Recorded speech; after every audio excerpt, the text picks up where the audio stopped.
Un niveau, mais également à des privilèges, nous devons passer par des défis. Mais dans ces défis, il y a ceux qui commettent des erreurs pour nous permettre à ce que nous puissions y arriver. Il y a ceux qui commettent des erreurs pour permettre à ce que nous puissions comprendre et réaliser. C'est ainsi que l'apôtre Paul le dit très clairement au peuple de Dieu dans 1 Corinthiens chapitre 10, le verset 11. Il dit que l'erreur, sa référence sur les enfants d'Israël, il dit que toutes ces choses qu'ils ont faites, toutes ces choses qui se sont passées, servent à notre inscription, servent à notre édification. Ainsi donc, peut dire, les erreurs de certaines personnes peuvent nous servir soit de ne plus tomber dans ces mêmes erreurs, mais également peuvent nous servir à comprendre qu'il y a certaines erreurs qui nous facilitent la tâche d'entrer, de pénétrer dans notre destinée. Ainsi donc, ici, nous continuons toujours dans les livres de 1 Samuel, le chapitre 17. J'avais dit, avant c'était, donc nous sommes surtout au verset 10 au verset 11, mais également du verset 22 à 24. Dans cela, nous voyons les défis que Goliath avait lancés aux enfants d'Israël. Dans ce défi où il parle même de lui donner un homme. Donc sans toutefois tarder, je vous inviterai à faire donc cette brève lecture avec moi. Dans les livres, nous sommes dans les livres de 1 Samuel. 1 Samuel, le chapitre 17, commençons du verset 10 au verset 11, qui dit ceci, nous sommes dans Jésus-Christ. Les Philistins disent encore, je jette en ce jour un défi à l'armée d'Israël. Donne-moi un homme et nous nous battrons ensemble. Saül et tout Israël entendirent ces paroles des Philistins et ils furent effrayés et saisi d'une grande crainte. Commençons également au verset 22, qui dit ceci. Verset 24, excusez. À la vue de cet homme, tous ceux d'Israël s'enfuirent devant lui et furent saisis d'une grande crainte. Chacun disait, avez-vous vu s'avancer cet homme? C'est pour jeter en Israël un défi qu'il s'est avancé. Si quelqu'un le tue, le roi le comblera de richesses, il lui donnera sa fille et il affranchira la maison de son père en Israël. Alors, ici, Amen. Ici, nous voyons très clairement, ça, ce sont des versets qui sont illustratifs. Mais ce qui nous concerne dans cette étude détaillée, c'est une étude qui concerne surtout vraiment tout le 17e chapitre. Dans ce 17e chapitre, nous voyons très clairement, il s'agit de la guerre du camp d'Israël contre les Philistins. Et ici, nous voyons qu'il y a un héros, un homme qui se considère comme étant expérimenté, comme étant et a la capacité de tout combattre, de tout vaincre et de rapporter la victoire. Ainsi donc, nous voyons qu'au travers de ces combats, il s'agit d'un défi du destin. Des défis du destin, nous avons parlé, et un défi peut être soit les tombeaux, ou soit les tremplins de notre foi. En ce qui concerne cet homme qui s'est avancé pour défier la main d'Israël, c'était les tombeaux de sa destinée, et qui a été donc le tremplin vers la gloire et vers la reconnaissance, mais également la grandeur de celui qu'on appelle le roi David. Alors, premièrement, qu'est-ce qu'une erreur? Comprenons de la part certaines définitions que nous allons donner. Premièrement, nous parlons d'une erreur. L'erreur, donc, premièrement, c'est le fait de se tromper par une mauvaise estimation. Deuxièmement, par un mauvais choix ou un mauvais jugement, envie d'exposer une position qui soit non conforme à la vérité. Mais deuxièmement, lorsque nous parlons d'une erreur, nous parlons d'une représentation qui soit inexacte d'une qualité, d'un fait ou d'une réalité, ou soit même l'ignorance de son existence. Et si nous voyons très clairement, par Saül, par cette deuxième définition, il a fait une représentation qui soit inexacte de Dieu lui-même. Une représentation inexacte des réalités spirituelles. Une réalité inexacte de l'armée de Dieu. Croyant que réellement dans ce pensée, c'est Saül qui allait s'engager. Alors que c'était une bataille d'une destinée. Troisièmement, lorsque nous parlons, peuple de Dieu, d'une erreur, il s'agit de mauvais choix liés à un jugement ou à une appréciation. Alors la quatrième définition quatrième sens que nous pouvons accorder à ces mots erreur, nous parlons d'une erreur plutôt lorsqu'il s'agit de l'état d'esprit qui est en déphasage. Donc l'état d'esprit qui perd une réelle existence d'une vérité quelconque, qui perd une réelle existence d'une réalité indéniable spirituellement. Ainsi donc, quelles sont les erreurs que nous voyons? Les 4 erreurs, que sont-elles? Premièrement, lorsque nous lisons cette parole, la première chose à comprendre est que le peuple de Dieu, dans la vie, ceci peut arriver à toute une personne, peut arriver à chacun.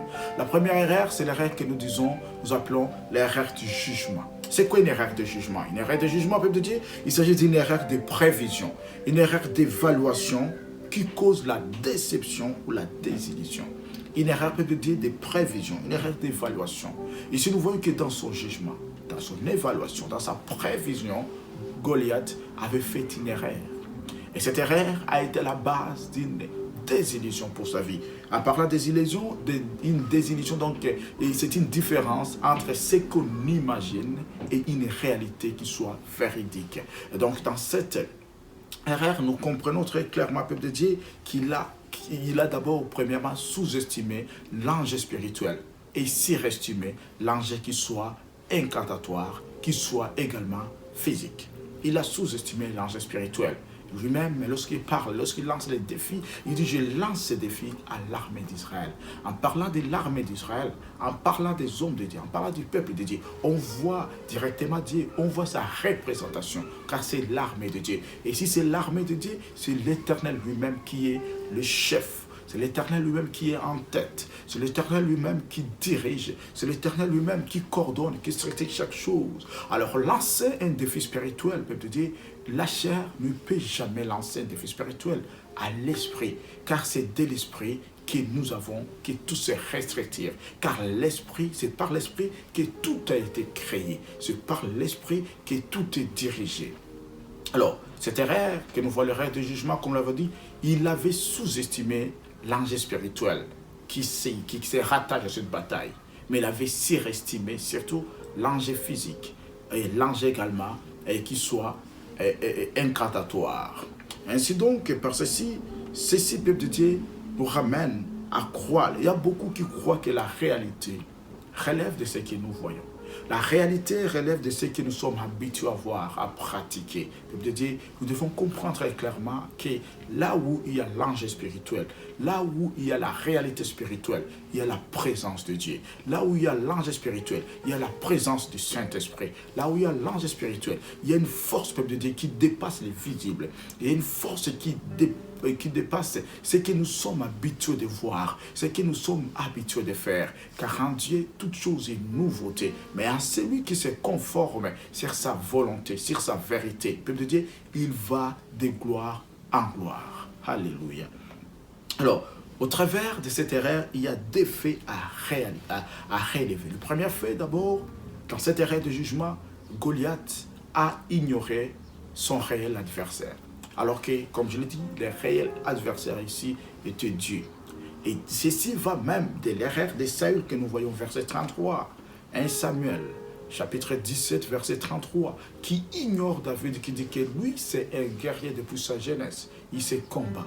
Mais il a oublié qu'il y avait un ange spirituel qui était derrière cela. Il a oublié que David avait une puissance, une force divine qui l'accompagnait dans toutes ces choses, dans toute cette entreprise. Il y avait la présence de Dieu lui-même, il y avait la présence du Saint, de l'Esprit de Dieu qui nous conduisait. Car à cet instant, Christ n'était pas encore glorifié, c'est pour cela qu'on ne peut pas parler du Saint-Esprit, mais on doit parler de l'Esprit de Dieu. Car l'Esprit de Dieu vient, c'est l'Esprit de Christ est glorifié, après que Christ ne soit glorifié, comme on peut le voir dans Jean, le chapitre 7, du verset 37 au verset 39. Mais également, en parlant de la deuxième erreur, c'est ce que nous appelons l'erreur des faits. Qu'est-ce qu'une erreur des faits? C'est une représentation inexacte ou inégalée d'un fait, d'une qualité ou d'une réalité, mais également voire même son ignorance. Et c'est ce que nous voyons ici. Qu'est-ce que David et Goliath a ignoré? Goliath a ignoré une réalité très importante, un fait très important. Il a ignoré que la matération, donc l'état de quelqu'un qui est matière, de l'homme qui est fait, de l'homme qui est complet, et relève du symbolisme, alors que cela relève de la subsistance. La substance que nous avons, c'est Christ lui-même. La substance que nous avons, c'est Dieu lui-même. La substance que nous avons, c'est l'Esprit lui-même. Et à celui qui relève de l'Esprit de Dieu, celui qui relève de Jésus-Christ, celui qui vient de Dieu, peuple de Dieu, il est invincible.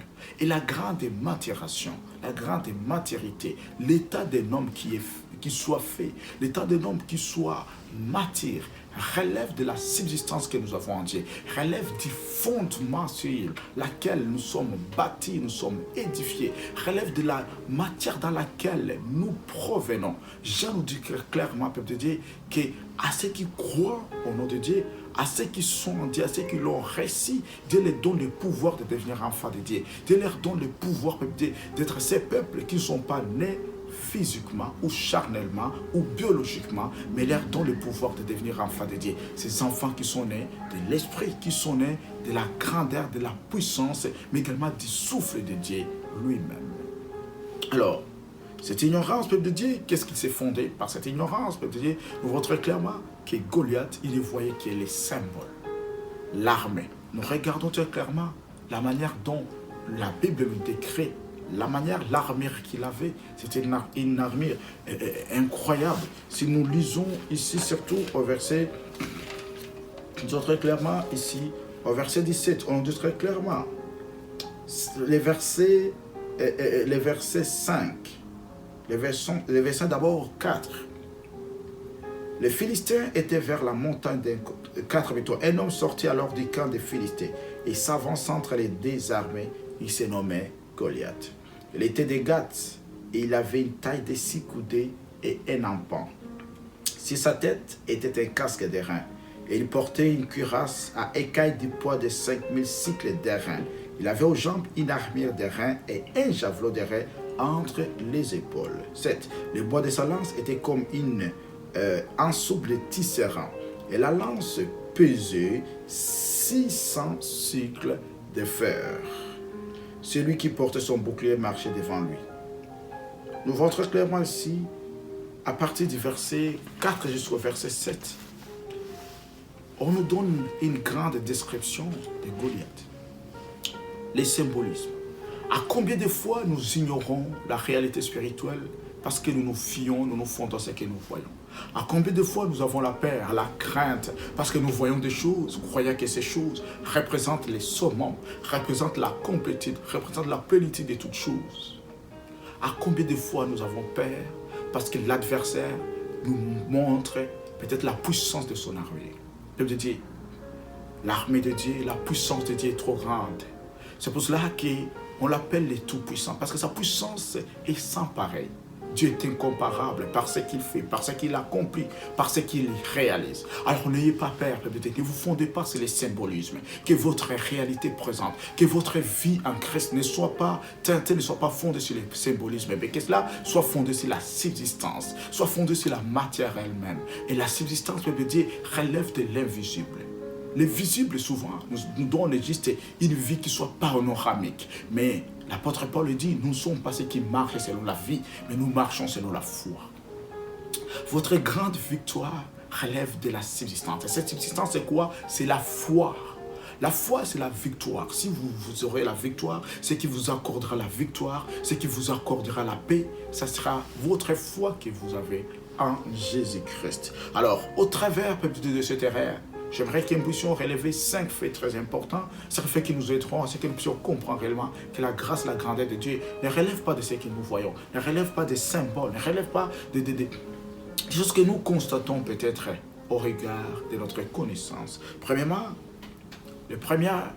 cette erreur que nous parlons très clairement que c'est l'erreur de quoi? L'erreur des faits, où donc il a ignoré que la matération relève de la substance et non pas dit symbolisme. Ainsi d'abord, premièrement, le fait à relever qui nous aide à comprendre, premièrement, il a exigé le choix d'un homme expérimenté. Croyant que Saül, c'est tout ce qui représente l'homme expérimenté. ignora même David. Nous voyons très clairement lorsque David est venu, la manière dont il l'a ignoré. En disant que tu viens tuer un chien ou tu viens me tuer. Deuxièmement, il a oublié qu'en Dieu, ce n'est pas la qualification qui compte, mais c'est la disponibilité, c'est l'obéissance, c'est le dévouement, c'est la consécration, qui sont des aspects, des éléments aussi importants, plus que même l'expérience, car c'est Dieu qui qualifie. C'est Dieu qui qualifie les non qualifiés. C'est Dieu qui appelle ces gens qui ont été rejetés. C'est Dieu qui surclasse toutes ces personnes qui ont été déclassées. Et troisièmement, le troisième fait, c'est la méfiance à l'égard de la force adverse. C'est la force adverse, ils ne voyaient que cette force qui avait peur. Ces gens qui couraient lorsqu'ils criaient, alors que dans la force adverse, il y a toujours Dieu. Dans la force adverse, il y a la puissance de Dieu. Dans la force adverse, il y a celui qui dirige, qui conduit, celui qu'on appelle l'Éternel des armées, Sabaoth. Et quatrièmement, peuple de Dieu, c'est l'exigence d'un combat singulier. Lorsque tu exiges un combat singulier avec Dieu, celui qui exige un combat singulier avec le camp de Dieu, peuple de Dieu, il ne crée que sa propre perte. Ta propre perte relèvera lorsque tu vas commencer à ignorer les facteurs spirituels, lorsque tu vas commencer à ignorer Dieu, lorsque tu vas commencer à ignorer les peuples de Dieu, lorsque tu vas commencer à ignorer la représentation spirituelle de Dieu. Ça, c'est ta propre perte qui va s'en suivre. Mais cinquièmement, c'est lorsqu'il a établi les règles belliquées, les règles de la guerre. L'art de la guerre spirituelle, ce n'est pas l'art de la guerre que nous voyons. Et quand tu imposes tes propres règles, tu dois savoir que Dieu aussi a les siennes. Et les règles de Dieu l'emportent, car Dieu n'échoue jamais. Dieu l'emporte toujours, Dieu gagne toujours. Et sixièmement, c'est lorsqu'il a voulu défier l'armée de Dieu. Lorsque vous défiez l'armée de Dieu, vous défiez Dieu lui-même. Car dans son armée, lui-même est présent. Sa présence, sa puissance sont présentes. Parlons ici de la troisième erreur. C'est l'erreur que nous appelons l'erreur de l'inconvenance ou le défaut de convenance. Lorsque nous parlons du défaut de convenance ou de l'erreur de convenance, nous voyons ici trois choses. Nous voyons premièrement le manque de conformité aux usages, aux règles et au savoir-vivre. Mais nous voyons deuxièmement donc le caractère de ce qui n'est pas convenable de faire ou de dire. Il y a des choses qui ne conviennent pas de faire. Il y a des choses qui ne conviennent pas de dire. Il y a des choses que vous direz, que vous ferez, qui seront même à la base de votre perte, qui seront à la base de votre échec, qui seront à la base même de votre mort, de votre décès, qui seront à la base même de votre disqualification dans les royaumes célestes, qui seront à la base de votre disqualification dans la présence de Dieu, qui seront à la base de votre disqualification dans l'amour de Dieu. C'est pour cela, avant de faire quelque chose, avant de dire quelque chose, relevons, analysons, ayons même ce sens de discernement, ayons ce sens d'analyse, ayons cette capacité de nous fonder d'abord spirituellement, et non pas de nous fonder selon la chair, selon ce que nous voyons, et non pas de nous fonder, surtout comme je l'ai dit, dans les symbolismes.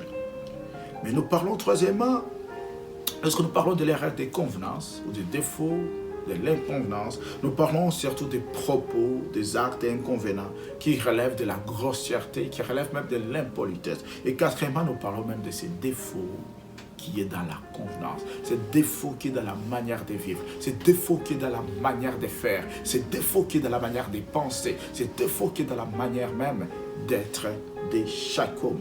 Lorsque nous parlons ici de cette erreur de l'inconvenance ou de défaut de convenance, nous voyons surtout ce qui concerne le pouvoir qui est rattaché aux mots, aux paroles. Et c'est lorsque nous parlons du mot, des paroles, nous parlons des discours, nous parlons des dialogues, nous parlons des déclarations, nous parlons des paroles qui peuvent être des paroles imprécatoires, des paroles incantatoires. Et dans toutes ces paroles, peuple de Dieu, la façon que vous allez prononcer, si c'est d'une manière négative, il y a toujours une influence, il y a toujours une puissance, il y a toujours un pouvoir qui accompagne chaque mot, qui accompagne chaque déclaration, qui accompagne chaque chose. C'est ainsi que vous voyez que Dieu, lorsqu'il déclarait pour ses enfants d'Israël, il les bénissait, il nous parlait d'une manière aussi positive, peuple de Dieu. Les déclarations que vous faites faire aujourd'hui sur votre foi, sur votre destinée, sur votre vie, peuple de Dieu, il y aura toujours des conséquences qui vont s'en suivre. Il y aura toujours des inconvénients, ou il y aura peut-être des avantages également. Alors sachons prononcer des mots, sachons dans nos discours, dans nos paroles, dans notre façon de faire, ayons la modestie,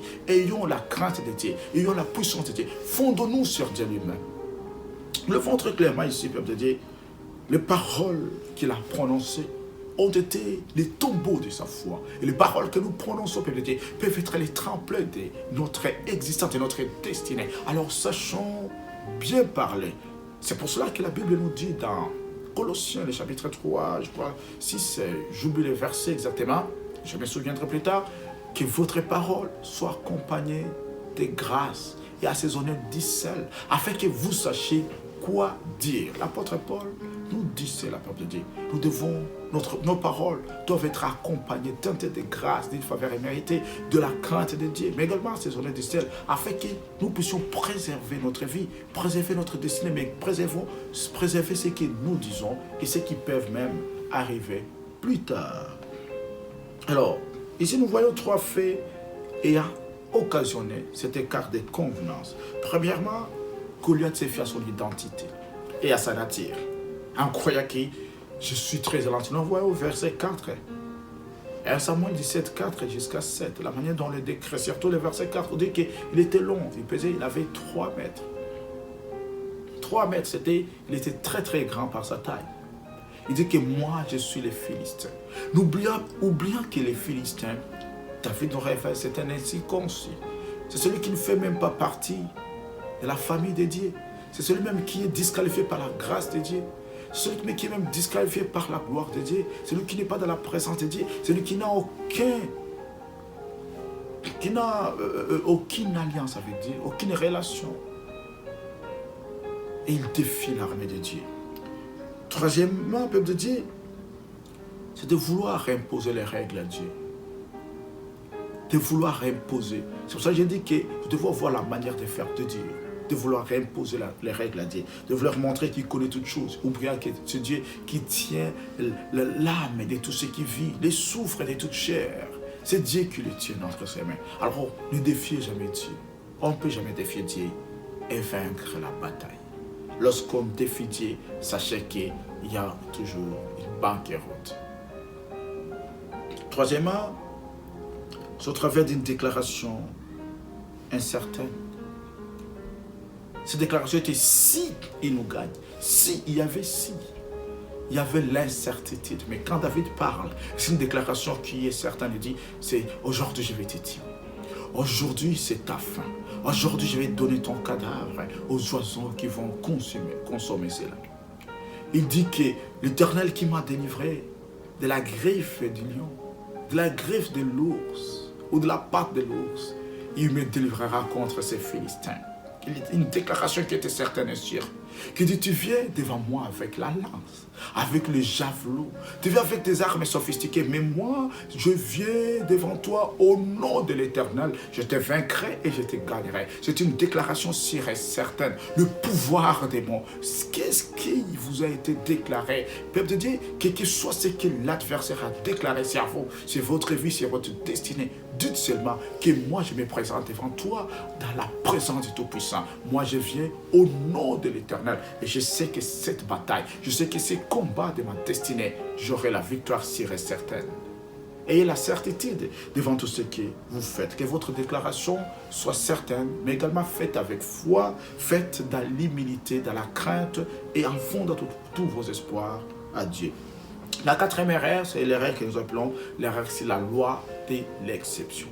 C'est une erreur qu'il a fait. Pourquoi c'est l'erreur, c'est la loi de l'exception? Nous voyons très clairement, peuple de Dieu, que chose que nous devons savoir, que c'est dans l'habitude, surtout que Dieu façonne ou suscite l'exception. À cela, Dieu fait une solution exceptionnelle.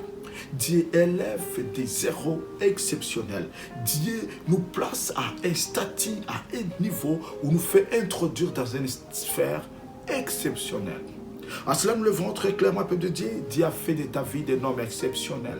Car Goliath était habitué à voir David, à se battre avec, habitué à voir plutôt Saül, à se battre avec les enfants d'Israël. Ne sachant pas que dans cette habitude, c'est là où Dieu a suscité, à relever, à élever une exception au travers de la loi d'exception. Et c'est donc nous le voyons dans 1 Samuel, le verset 16, le chapitre 16 plutôt, le verset 13, votre clairement, la Bible nous dit ceci. Samuel prit la corne pleine d'huile et il oignit David en présence de sa famille. L'Esprit de l'Éternel tomba sur David et demeura sur lui à partir de ces jours-là et dans la suite. Alléluia. Ici, là, David avait ce que nous appelons l'onction. Ce qui a fait de David une exception, la personne exceptionnelle, c'était l'onction de Dieu. Car l'onction, le savons, Isaïe nous dit que l'onction brise les jougs, quelles que soient les paroles que les gens ont professées, ont déclarées sur toi, quels que soient les actes qui ont été commis sur toi, quelles que soient les paroles imprécatoires qui ont été lancées contre toi, peuple de Dieu. Quand tu as l'onction de Dieu, tu as la présence de Dieu. Il est dit clairement ici, et l'Esprit de l'Éternel tomba sur David et demeura sur lui à partir de ces jours-là et dans la suite. Et à plus forte raison, nous qui avions la permanence de cet esprit, et si on parle de l'Esprit de l'Éternel, parce que c'est dans l'Ancienne Alliance, parce que je l'ai dit, Christ n'était pas encore glorifié.